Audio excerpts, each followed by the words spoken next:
Well, hello and welcome to the Wendell Effect. My name is Brian Wendell and I'll be your host as we look at the markets, the equity index futures through my view. I'll go and start off just reminding you that we are not a broker-dealer or investment advisor. We're going to look at this information from an educational standpoint only, not telling you to buy or hold any particular securities, giving any personalized recommendations. The markets are always have risk and filled with risk, so you can do what you can to minimize the risk, and you just got to be aware that there's always risk of loss. We're also not subject to trading restrictions, so you can have position in security and initiate one at any time. If you want to stay in touch with me, you can email me at brandonwendell.cmt@gmail.com. You can also find me on Twitter regularly. I tweet very actively at TraderBdub. And if you could, please hit the like and subscribe button, maybe even the alerts as well. That way you'll get notified when we have new videos coming up here on YouTube. So jumping in for the week of May 21st on the equity index futures, take a look at the ES and, well, got that in the wrong spot, don't I? Well, let's move that over there. Anyway, you can see that we're kind of flattening out a little bit up against this weekly supply zone. It was daily, but then we broke upwards.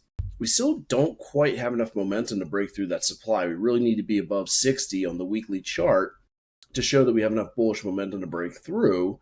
And something's got to give, obviously. It's either going to be the supply or this kind of a small upward trend that we've been in. We're in kind of a ascending wedge or a triangle, whatever you want to call, but we'll keep an eye out for that. But without the RSI getting a weekly close above 60, then we're not going to be able to break through that supply. We'll just keep going a bit sideways.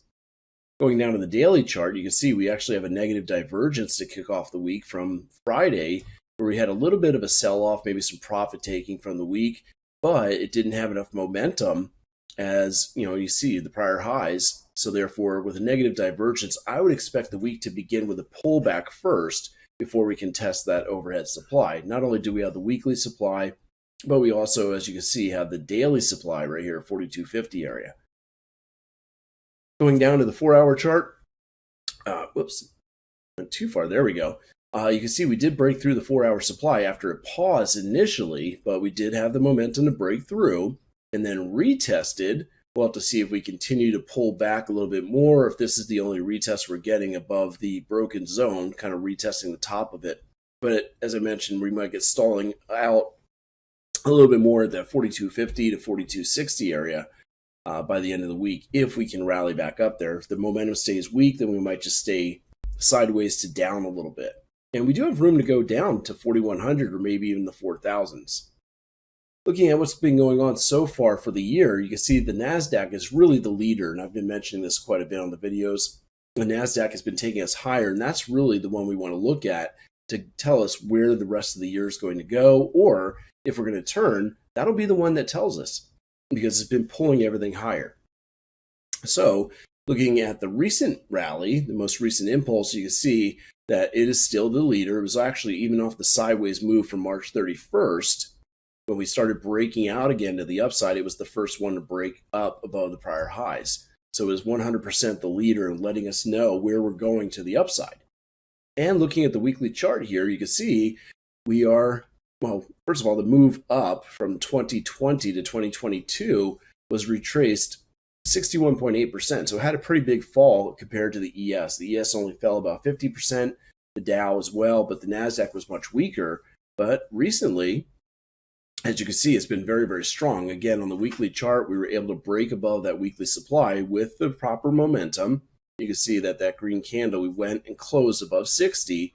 So this pullback, all it was a small pullback before we continued to rally. So we'll see if we're going to be able to continue the extension to the upside to this 14,658. We've got the momentum to do it. It doesn't look like there's any reason why it should pull back. Going into the daily chart, again, you see we have plenty of momentum. So if we do pull back, it may just be a retest of the trend line before we bounce and go higher. This supply zone may give us a little bit of a sideways move first, or again, a little pullback to the trend line. But ultimately, there's plenty of bullish momentum to keep us going upwards through the next couple weeks. Looking at the 4-hour supply, you can see how we pulled back a little bit off that daily supply. There wasn't really any 4-hour supply. We had broken that well before this. So if we do get a pullback, maybe we come back to this, what was that, 13,650 or so. This little cluster, it's not really the best demand. The origin of the good buying pressure is a little lower here at 13,550 area. And like I said, we got plenty of bullish momentum. So unless we pull back and drop below 60, or sorry, 40, drop below 40 on the RSI, we're going to keep just pulling back and going higher, pulling back and going higher. Looking at the weekly chart of the Dow, you can see that the retracement, again, this actually didn't pull back as much as the NASDAQ. As I mentioned, it only pulled back about 38% and is a bit weaker now. Even though we rallied higher on the NASDAQ, the Dow is showing much weaker position here with the momentum not getting above 60 on the weekly highs. So we're getting much weaker here. Looking at the daily chart, same thing. You can see we had a negative divergence, which gave us that little bit of a pullback. And after this pullback, the rallies are just dying off. We're not ready to drop. We need to go below 40 for that to happen, but we're also not going higher. We're making some lower highs still, even though we're making the same lows. We're just going sideways. So the NASDAQ is trying to hold up the Dow, but if it gives up, the Dow would be one that you'd look to see it drop pretty quickly. Looking at the 4-hour chart, you can see we were looking at this consolidation last week when I did my video, and we broke out obviously to the upside. But again, it's just not very bullish. So if you're looking for buying opportunities, look elsewhere. The Dow doesn't really have it. The shorting side, there may be some good drops, but I wouldn't look to sell until we have a strong supply zone up here at 34,111. And again, you got to have the NASDAQ allow it to go down first.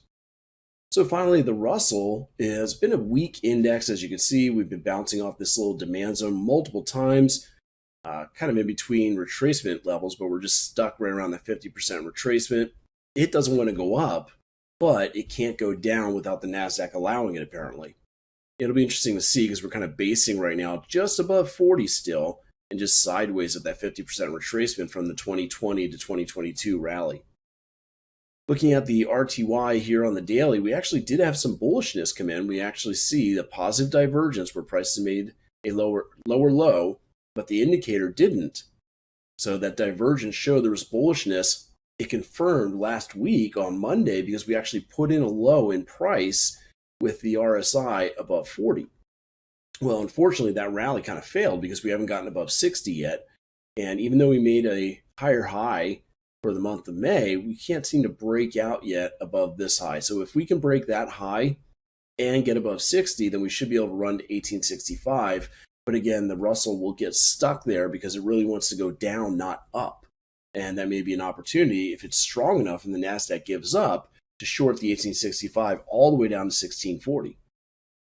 And the 4-hour chart is still looking a little weak. Again, it can't seem to drop because it can't get below 40. But it finally went up and then diverged. Now you see we had the higher high, not here. Prices sold off late on Friday. And it just really wants to go down, but it can't, again, without the NASDAQ and the other markets going with it. So that's what I got for you. If you got any questions or comments, please message me or put a comment down below. You can email me at brandonwendell.cmt@gmail.com. You can also find me on Twitter at TraderBdub. And please, if you would, go ahead and hit the like and subscribe, maybe even the alerts. That way you're notified when we have new videos coming out. And until next time, everyone, trade safe, trade well. Thank you for watching the Wendell Effect.